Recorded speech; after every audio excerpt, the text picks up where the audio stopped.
Hey, okay, I'll get started.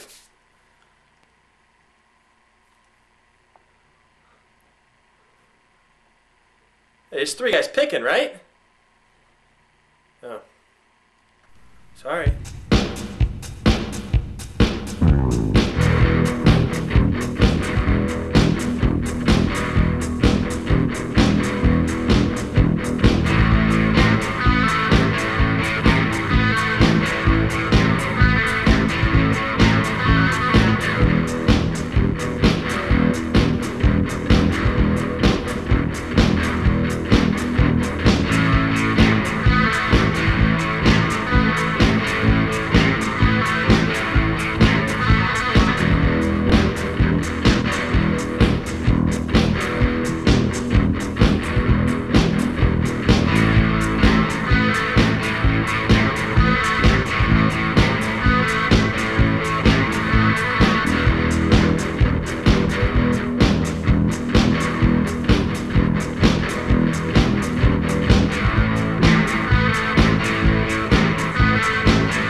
Hey, welcome to Three Guys Pickin'.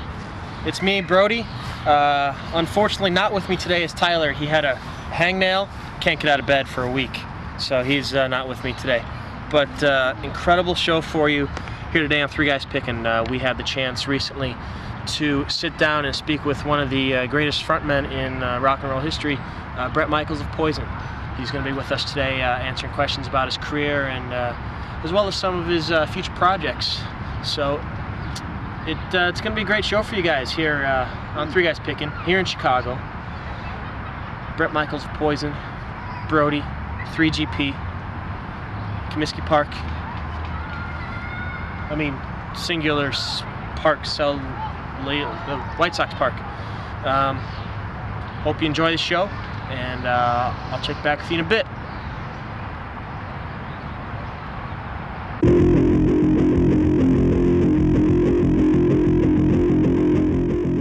Hey, it's Brodie. We got a great treat for you guys today here at Three Guys Pickin'. We're here with one of the greatest frontmen ever to grace rock and roll history, a true rock star, the charismatic and talented Mr. Bret Michaels of Poison.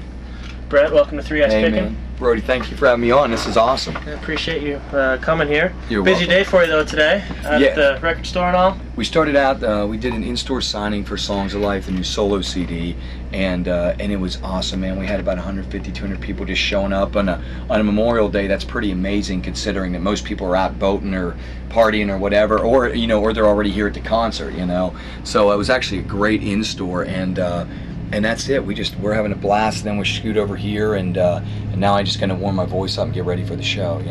Great. Well, let's talk a little bit about your new solo album, Songs of Life. Came out May 20th. May 20th, right? So it's been out for about a week now. Right. Came out May 20th, which is also the birth date of your daughter, Raine, right. which also is our dad's birthday. You're kidding. So no, it's totally awesome, cool. dude. May Congratulations. 20th, 1942. Wow. Vietnam veteran as well, so we're real proud of him also. Talk a little bit about the first single, first video, Raine.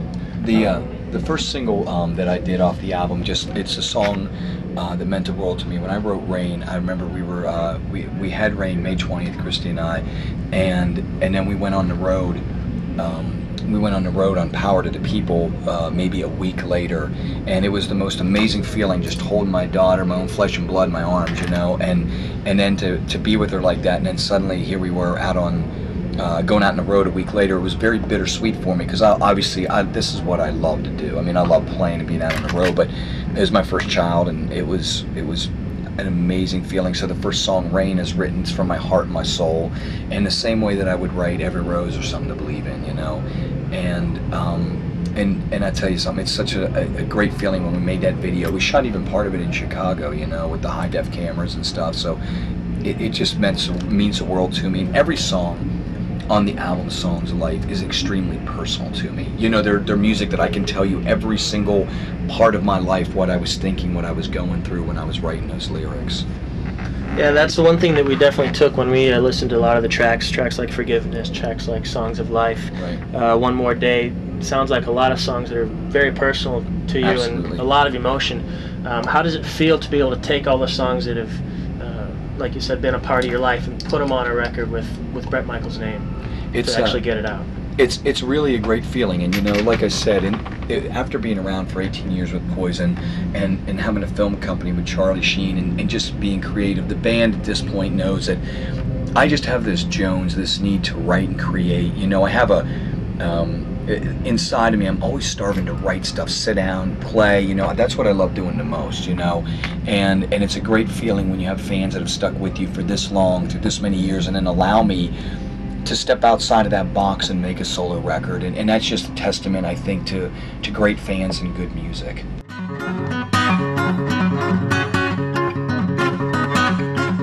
VH1 and MTV have been doing a lot of these retrospective shows in the last few Right. years. The Poison Behind the Music is probably one of the most popular ones. It's the one that had Right. a lot of better ratings. Right. Can you tell us a little bit about the experience of us filming that, and now that you've taken that and also gone on VH1 with the I Love the 80s show, so you've been able to do a lot of that now? Right. Well, I think two things. One, obviously I'm extremely proud of what we did and where we've come from. You know, with Poison we had 2 albums in the 80s. We had Cat Dragged In and Open Up and Say Ah. In the 90s we had Flesh and Blood, Swallow This Live. We had Crack a Smile, Native Tongue, and The Greatest Hits. And then in 2000 Poison had Power to the People and Hollyweird last year. And with our career, you know, I'm extremely happy that obviously the VH1 goes back and looks back through all those songs, and you tip your hat to it, and a lot of great fans. But I also, you know, as I said, like with Raine, VH1 and VH1 Classic are playing Raine now. And for me, I always need to make new music and hope that at some point it's always catching on and people are liking the new tunes as much as the old music. But I think shows like obviously Behind the Music gives fans an perspective into our band of where we've been, where we're at, and where we're going, you know. And I think they're great shows. When the alternative crap came in and kind of stole the spotlight back in '92, Right. here it is 10 years later, most of those bands are gone, and you guys are Right. still here, and I think that's pretty cool. The only one that's still touring, I think, is Pearl Jam, but I think if you add up all the times Pearl Jam's been on TV since '92, compared to all the times you've been on VH1 since yesterday, I think it's some nice vindication for you guys. Yeah, well, I say this, and I've always said it. Music is about obviously many different sounds and stuff like that, right? You know, different people playing different styles of music, and it's unfortunate that MTV and VH1 and a lot of people felt that when Baby Gap grunge wear came in, and that's what they were trying to sell at the mall, that they had to remove other acts, because music is about different styles, and rock and roll is always reinventing itself. You know what I mean? And the beauty of it is Poison, when grunge hit and different styles of music hit, I never feared it. I just stuck to my guns. I said, you know what? I like Alice in Chains. You know, I like what they do, but my form of music, obviously for me, the style of music that I play and what I like to do, I love hard rock music, because I can turn around and play a song like Cat Dragged In, right? And then I can turn around and sit down on the piano and do something to believe in. That's the kind of music I want to play. I never want to be trapped in a box that tells me what I have to play, because that's not what rock's about. Rock's about going out there and doing what the fuck you want to do, how you want to do it, you know? So, but yes, it's a great feeling to be here and you know, and doing 10, 11,000 tickets in Chicago, in a great city, man. That's a good day. And here we are 18 years later. It's a nice feeling. Hey, it's Brodie again. Well, we're knee deep into our interview with Bret Michaels. I'll tell you, I've enjoyed it so far. Hope you've enjoyed it as well.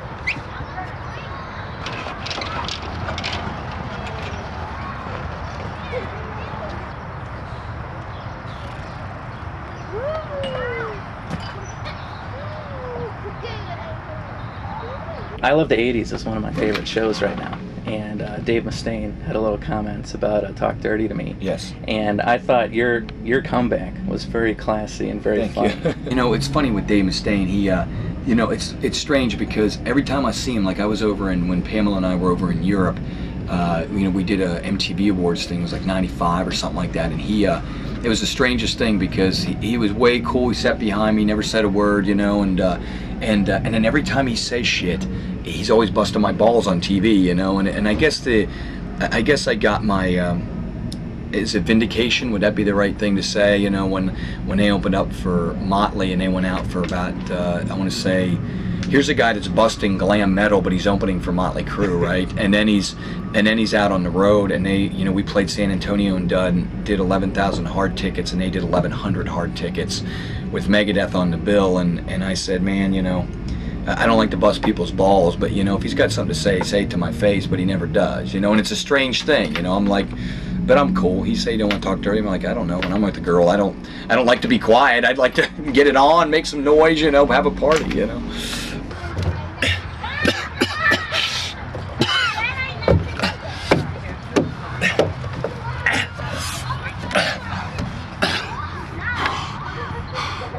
Hey, that was my Tim Robbins from Shawshank Redemption when he was escaping through the sewage. I mean, I'm not really an actor, but I play one on TV. So that's why I don't really look that good when I'm acting. Bret Michaels, on the other hand, that boy good. We'll talk a little bit about his acting career. You mentioned you're good friends with Charlie Sheen, you have your production company. Right. You were able to sit down and write, direct, produce, star in, do your own stunts for Letter from Death Row. Right. What made you decide that you want to take that leap and get out of music, get into acting, right, make a movie? Well, I never, and just so you know, with making music like making a movie like A Letter from Death Row, I never want to get out of music. In fact, I knew when I started it that I would definitely do the score to it, write the score, get to do the soundtrack, you know, do my own tunes and stuff like that. And for me, like I told you before, being creative is what it's all about. It's about sitting down with a guitar and playing. It's about writing. It's about, if you think of something, I think there's a lot of really talented people out there, and the problem is that they hear a couple people tell them, oh, that's not so good, and they let that eat them up.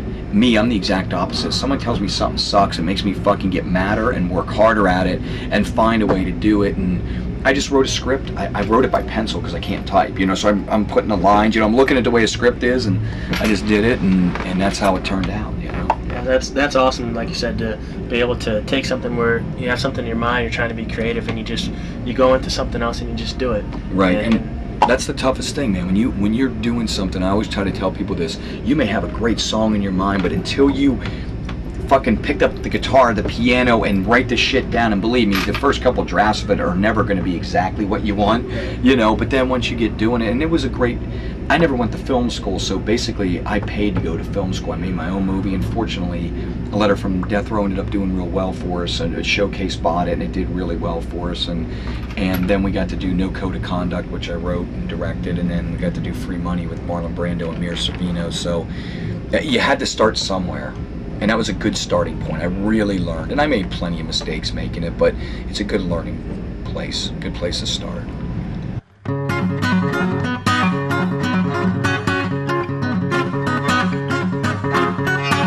Speaking of creativity, I don't know what future projects you have in mind, but one thing we've been throwing around at Three Guys Pickin is Bret Michaels' new movie. You got a very charismatic drummer as well in Ricky Rocket. Right. So you take Ricky Rocket, who is a hairdressing animal activist by day, right, kick-ass martial artist, detective at night. I can live with that. Well, throw me. I hear a plot line coming. I think we can do something. I think we might be able to. We can make a move. We're going to green light it. I've learned a Hollywood language now. Green light it, run it up the flagpole, see who salutes it, and if it all goes good, then we'll make the movie. You know, probably the coolest thing about this interview with Bret Michaels is that he didn't have to sit down and be bored by crappy questions from Tyler, that moron of ours, or Dave the Extra, that idiot too. Bret got to talk to me, Brodie. So it was probably one of the best interviews we've ever had here on the show. I enjoyed it. Hopefully Bret did as well. But Tyler actually asked some questions there, dude. Yeah, but only like 2, and he was never on camera, so it doesn't really count. you know, I grew up on country music with Johnny Cash and Don Williams and those guys, and Me too. it'd be nice to see somebody stepping out and saying, look, music is music. If it's labeled country or rock and roll, it's still from the heart. It still means something. Absolutely. What kind of influences did you have on country that made you even think, you know, I might want to do something like that? My life started with this. Here's my first introduction into country, and you'll know who I'm talking about. First of all, the first one, obviously Johnny Cash, Hank Williams Sr., right? Then it became Patsy Cline. This is all from my dad's side, you know. Then it was Hee Haw. You know, in Hee Haw, I got to see everything, you know. That was a program we watched, you know. And then my mom loved the Stones and loved the Beatles and Bob Dylan, and they both loved Elvis, which was that was their center point. That's where they met.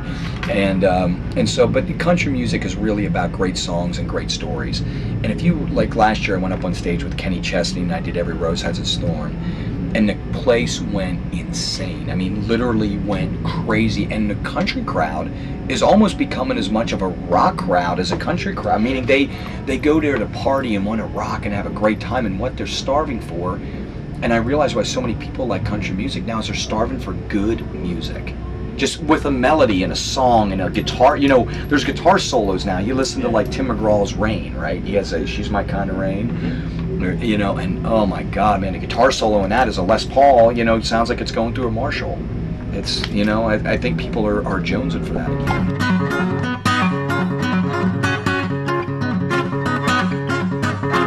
again. Your second album, Open Up and Say Ahh, when it first came out, a lot of controversy over the cover.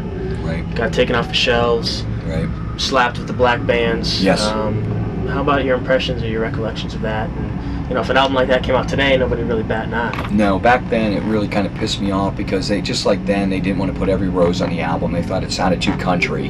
That was their exact words. They're like, man, you're never going to fly with an acoustic song. No one does acoustic, and you're a glam band, and you can't do this. And I was like, fuck you, we're going to do it. And this is a song I wrote after I was, you know, broke up with my exotic stripper girlfriend that would never cheat on me, right? Who cheated on me, and I wrote Every Rose and got even with her. But the truth of the matter is that I never thought there was anything wrong with the picture. I knew the girl that did it. Her name was Bambi, right?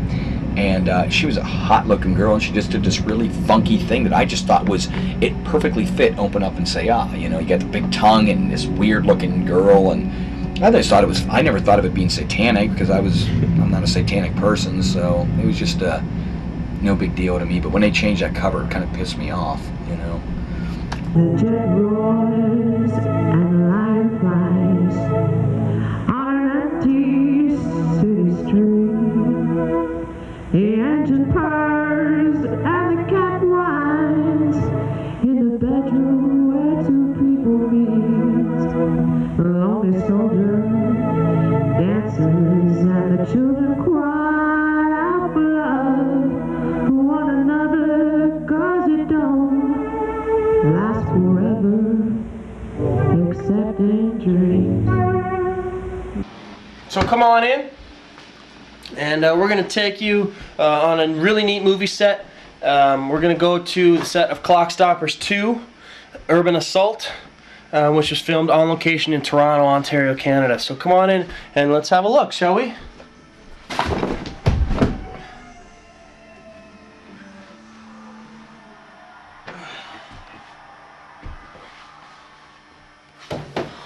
Oh, sorry about that. Just make sure you don't do anything to my mom's couch. We got to keep that clean.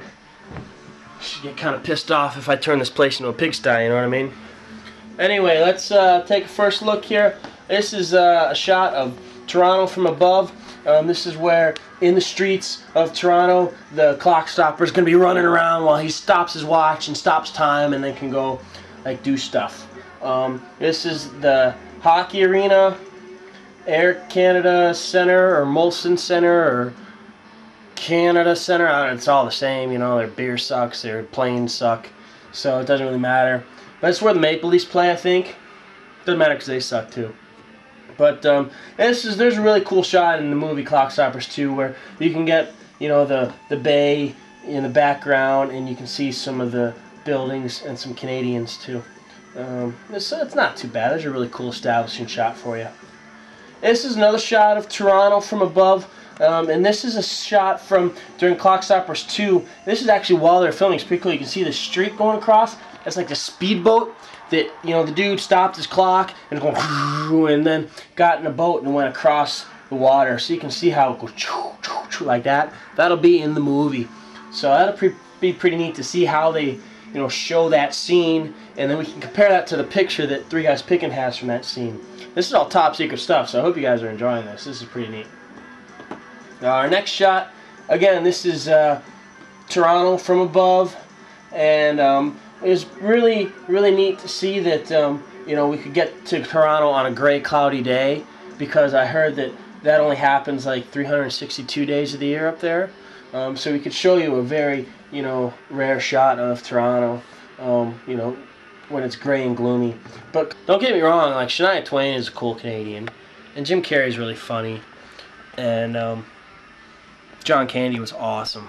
Dude, John Candy ruled. The other Canadian we probably should talk about is William Shatner. You guys might not know, but Captain Kirk was Canadian. Well, I guess he still is. It's kind of hard to believe, you know. He's like, you know, Spock, we have to save the Klingons. A, you know, they always cut out the A. You know, that's the wonder of editing, is that they could like edit out every time you said A and back bacon and Spock, where's my toque?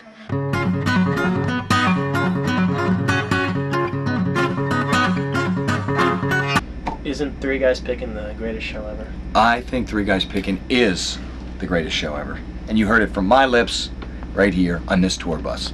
A fine quality tour bus, and Kenny Chesney's bus from last year. All right. We had 1 year, he got our bus and we took his. We swapped, stolen. I called Kenny to ask him if there's anything I need to know about that back lounge, if you know what I'm talking about. He said we're all good. We got a couple lovely party gifts for you as well, real quick. Official Three Guys Pickin t-shirt. Awesome. It's in extra large. You guys don't have this in medium, do you? Extra large only. Okay. We don't make different sizes. Non-negotiable Three Guys Pickin, the kick-ass shirt. Lord, I'm feeling lonely. I feel like I can't go on. The streets have all gone cold now. The mysteries are gone. She's all gone. She's all gone. All gone now. She's all. Something like that. Cool. Guys, thank you. Thank you. Thanks for your time, This was Brett. awesome. Appreciate it.